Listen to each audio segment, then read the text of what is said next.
Hey everyone, welcome back to the channel. Sorry it's a little windy. I'm at our garden plot right now, and I'm going to show you something that you can do with your pepper plants to jumpstart them for the next year. Here we go.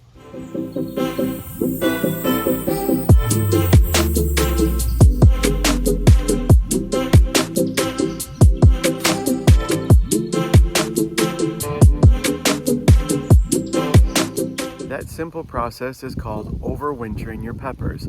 If you've been following me for a while, I do have a video out there from last year showing you a step-by-step process of how to do it in a potted plant or a bagged, a grow bag. But this one I'm going to show you actually at our garden plot.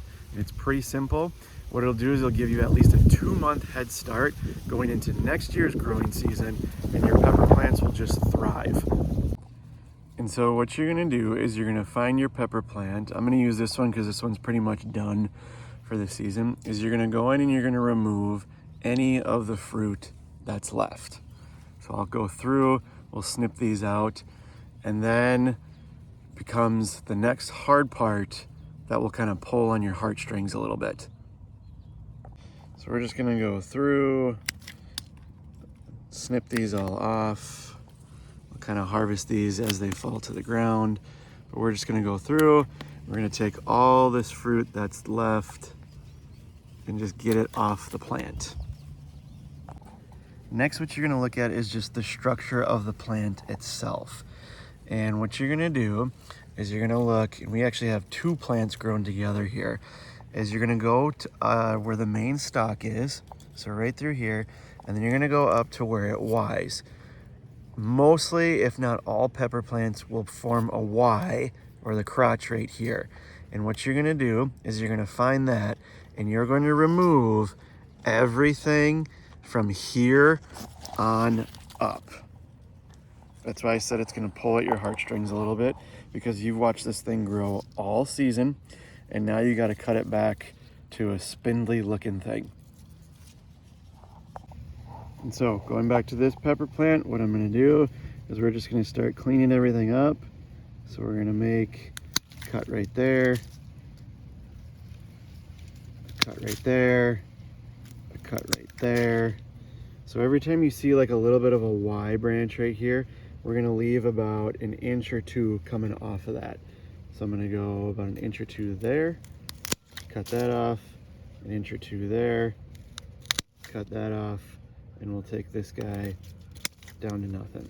Okay, so what you're going to be left with, and we'll use this guy as an example, is literally here's the Y, and then there's the main stalk, and that's it. So as this is all trimmed up, what you're going to do is you're just going to go back in, you're going to take off all these leaves, and so it's going to be down to literally nothing but this spindly looking thing. Got a little growth down here. I'll take that guy off. We'll take all of this stuff off, and it's gonna look like this. And so this is your finished product. Kind of sad, right? But trust me, this will work. What you'll do is you'll dig out, shake off the root ball, put it in some indoor potting mix with another pot or a grow bag, put it in your basement. Don't touch it, just leave it. It will start to establish roots a little bit. You might see some little bit of growth coming in, but that's okay. We don't want a lot of growth. We just want this thing to go dormant for the next 4, 5, 6 months. And then usually about 6 to 8 weeks before your last frost date, you can start waking this thing up with some grow lights and adding fertilizer and watering it. And then introducing it to natural light. Then you'll harden it off, and it is good to go back in the ground. You can put it in the exact same spot you had before. Don't worry, this process does work. We've done it a few years now, and as soon as you get them back in the ground, they just take off like wonders, and they are 2 months ahead of everything else that we started from seed. They'll start pushing out tons of blossoms year after year after year.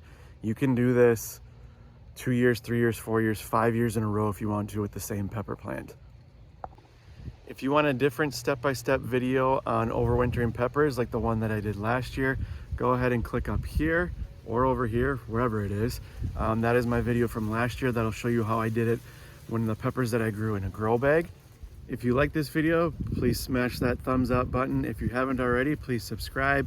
We're kind of at the end of our growing season here, but I'll give you guys some other videos kind of on the weekly basis here or bi-weekly basis of just fall gardening or indoor gardening, all that type of stuff. Be sure to share this with a gardening friend, so those people that love to grow peppers, give them the how-to with this video so they can actually save their pepper plants instead of having to start everything from seed next year. And as always, we'll see you guys next time.